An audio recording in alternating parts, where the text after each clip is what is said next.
Hi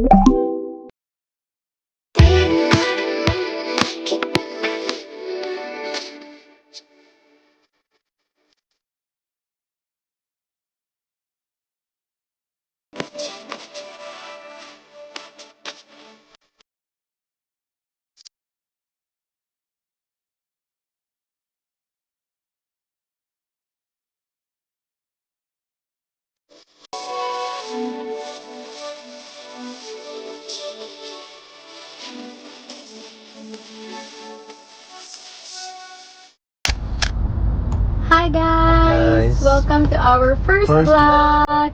So, papunta tayo saan ngayon? Sa QC Banawe.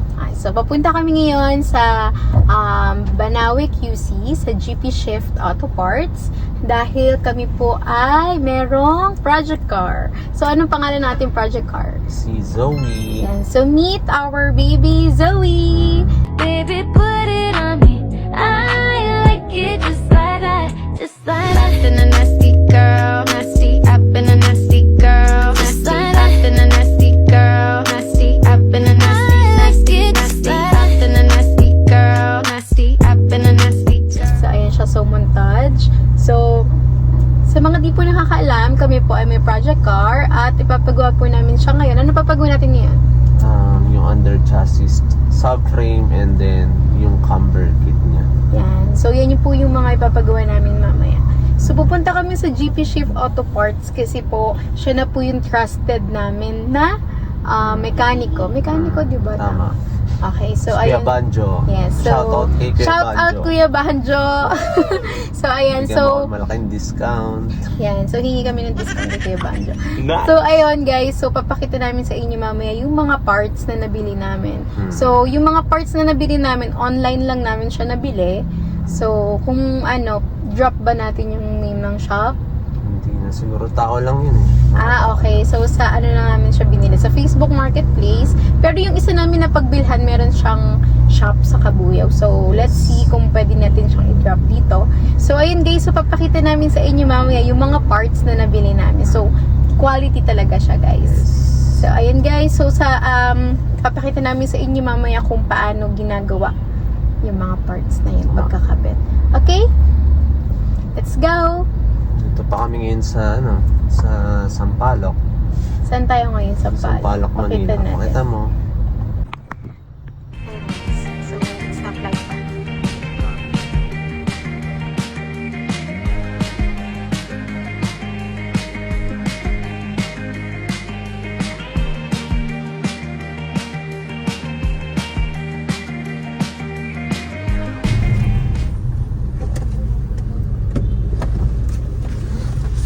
Dito kami ngayon sa Petron. Mag-hi ka muna. Hi! Yan. So, dito kami sa Petron. Papagas muna kami.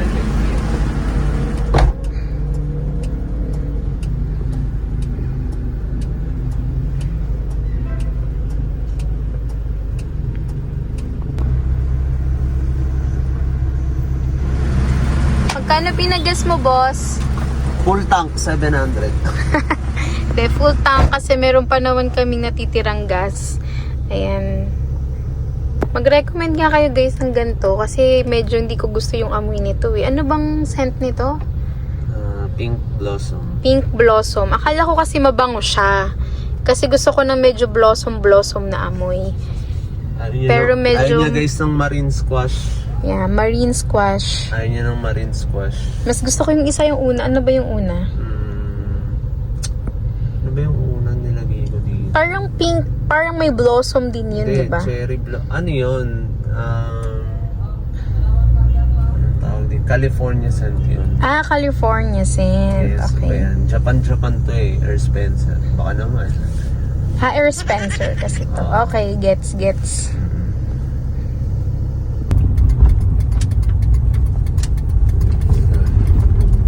Oo nga, dito nga yun. Naalala ko na. Sana tanggapin pa tayo ni Kuya Banjo. Alas 4 na. We're so late. It's okay. Ganda oh. Lancer EX. Bigote. Ay, Sayang, di natin napakita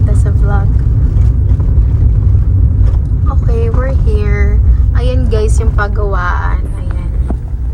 Ayan siya. GP Shift. GP Shift Auto Parts. Ayan guys, ito kami sa Agno Banawe. Ayan, Agno Banawe Auto Parts. GP Shift. So, ito yung mga ano natin. Parts, yan. Skunk 2. Coil sleeves. Anong tawag dito? Coil Coil sleeves. Ayan. Skunk 2 na bili namin yan. Yes. Ito yung ano, may shop, di ba? Hindi, sa tao lang din. Ito yung sa tao namin nabili. Skunk 2 siya. Yes. Dito mo muna, Pato. Super steal price. Sa brand new price niya. Tapos nakuha lang Saka natin na siya yung ng- ano price reveal. Yes. And then, ito, hard race. Ito yung may Yes, shop. oo. Sa Kabuyaw, Laguna namin nabili. Yes. Hard race na camber kit. Kompleto yan. And then, meron pa siyang ano, Sticker. Ayan, color blue yung napili namin kasi pula yung ikakabit na ano. Kaya blue naman para ano siya, contrast ba? Tsaka kita, di ba? Kompleto siya. Ito yung sa harap, front. Yan yung front. Talaga, pag project. Project gastos. Yan. Ito ang project gastos ni Zoe. Yan. Ito naman ang rear part ng camber. Rear part ng camber. Rear, likod. Sa likod siya. Yan. Yan. Color blue, syempre partner siya Okay. ng ano. Yes. May tatak ba yan? Wala. Yes. Hard race. Bawat ano naman bawat camber, may kita mo naman kung anong brand. Depende sa brand yun. And, ito, yung skunk din. Para sa subframe naman natin to. Ayan. Kasi yung stock na nakalagay doon, Medyo ano na siya. hindi, matigas talaga. So, pinapalitan siya. Advisable yun sa mga naka-Honda Civic dyan. Shoutout sa inyo. Okay, next. Tapos, huli. Subframe. Ito yung subframe. Saan mo nabili yan? May shop ba yan? Wala. Oh, may shop din sila. Ay, oo, ito yung sa Manila na may shop, di ba? Ayan. Yes. Kaso, hindi na natin... So, hindi na natin banggitin yung shop ni Kuya. Saka yung price reveal. Ito. Ayan. Mayamang sila. Ayan, oh, si Kuya Banjo. Kuya Banjo. Ayan. Ito sa likod, rear yan. Kasi ito ang harap.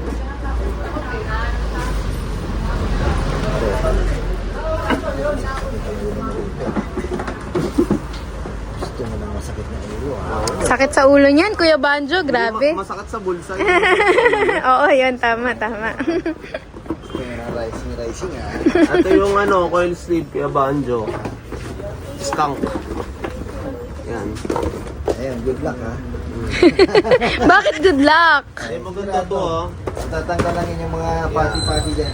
Oo, alog-alog yan. Alog-alog Okay. Matik yan, matik yan. Next next part. Yung ano. Next part. So, ito yung subframe. Yan, subframe naman. Gara, oh. Patingin nga. Racing tayo. Wow. Yan, ganda, Ano oh. naman. Pero sa mga ibang naka-Honda Civic, isa nila yung stock lang. Stock Pero lang. kanya-kanya naman. Yung nakakabit sa atin. Yes, stock yun. Stock yung nakakabit ngayon sa amin. So, ito siya, yan. Yung mga Yung parts tie bar. niya. Ito naman yung tie bar niya. And then, Diba? Ganda. Maganda rin presyo nito, guys, eh. Kaya okay. ito, yung kanyang yan, ito yung sigilid. So, yung Siya yung hold. hold sa natin, shock natin. Okay. So, ayun, katulad kanina, ito, sa skunk, ilipat natin siya dito, guys. Para Okay. mas maganda and quality. Daming arte. Daming arte ng may-ari, eh. So, Meron yun pa lang, ba? guys. So, yan lang. Ito yung mga ano niya. Tornilyo. Yan. Mga screws niya. So, mamaya papakita namin sa inyo yung pag kinakabit na siya. Yes, so ready ka. Guys, bibili kami ng merienda ng mga mekaniko. Para- Good siya tayo. Kasi late na tayo guys eh. Yeah. Mali yung ano natin. Mag-aalas 5 na kasi. Hindi, alas 5 na. Tama. So, Hanggang alas 5 lang talaga yung shop. Malakas lang talaga kami ni Kuya Banjo. saka sa mga mekaniko. Vibes na namin. So guys, ito yung normal na tindig ni Zoe ngayon. Simula nung binili namin siya. Yan.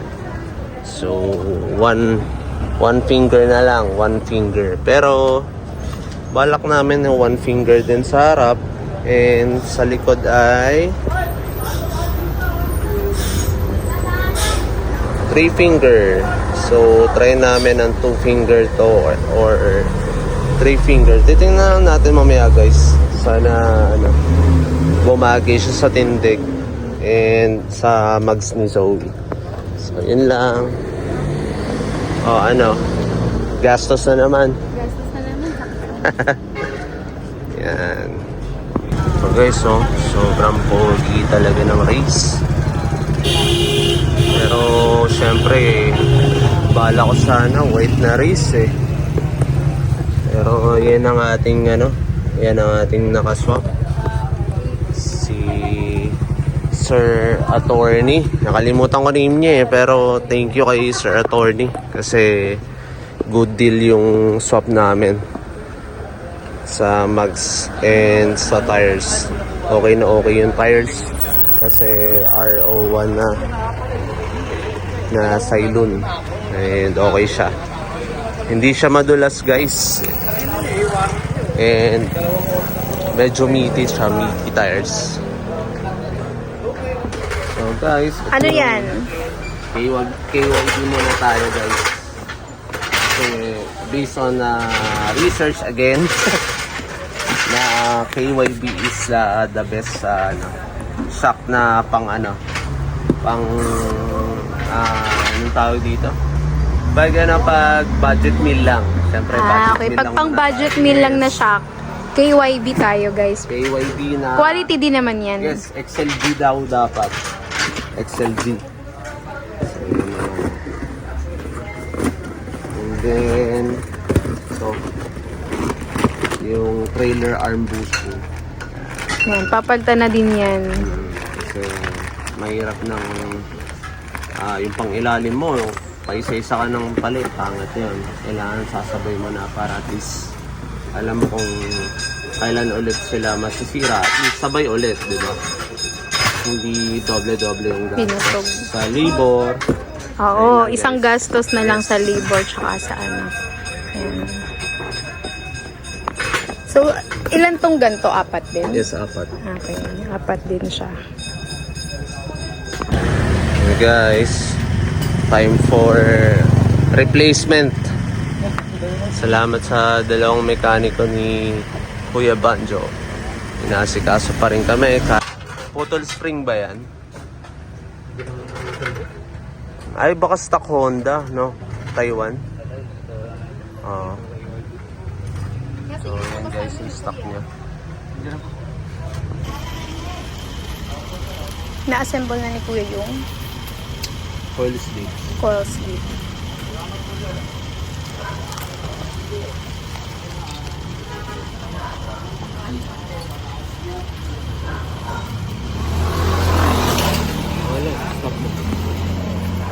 Guys, nakabit na yung skunk na coil sleeves and yung shock na KYB.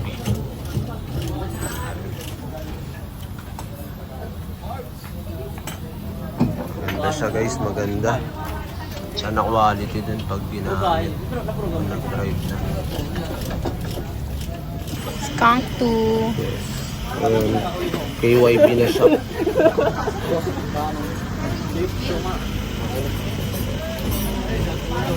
Wow, so guys, ito na siya. Napalitan ng Napalitan ng bushing. Solid na rin, solid.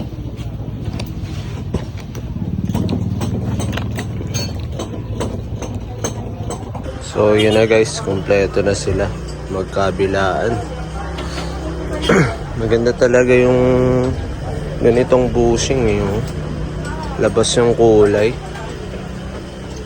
Sana tama yung sinabi nila dun sa reviews na kailangan palitan yan. So guys, ito yung skunk nakakabit na. Camber na lang, kulang. Okay naman siya guys, no? Maganda.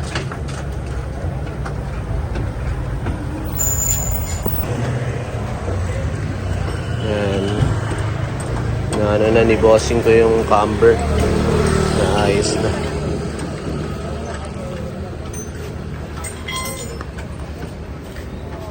Kaso, hindi na tayo abot sa alignment. Bukas na lang. Ito guys yung trailing and bushing. Angat. Parang lang siya, pasadya lang. Ano siya guys. Ayos na. I-adjust na lang ito mamaya. Hard race na camber front and yung KYB tsaka skunk tube. Okay naman siya, no? Ano guys?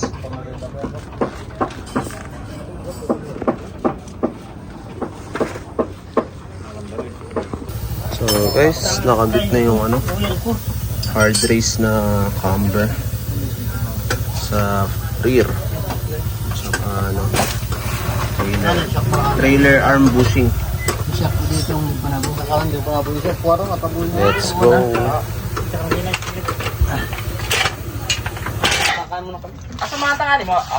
Nice.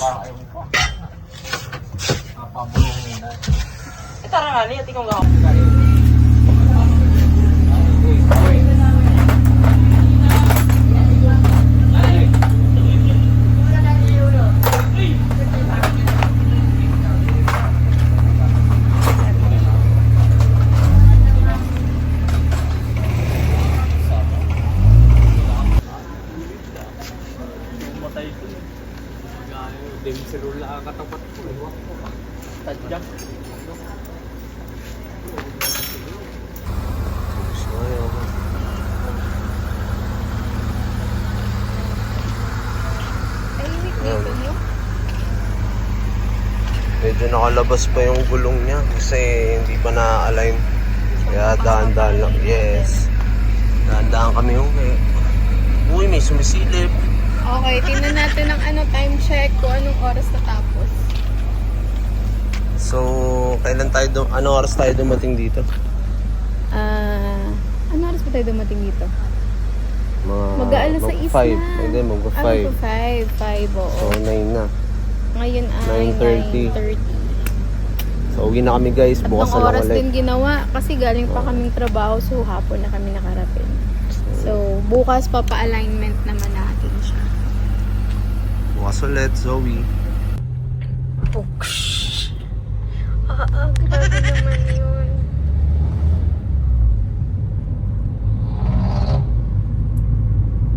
Guys, pauwi na kami ngayon. So, Yes. it's already 9:30. 9:30. So, ayan. So, kakain lang kami and then bukas update namin kayo sa alignment. Yes. See you guys!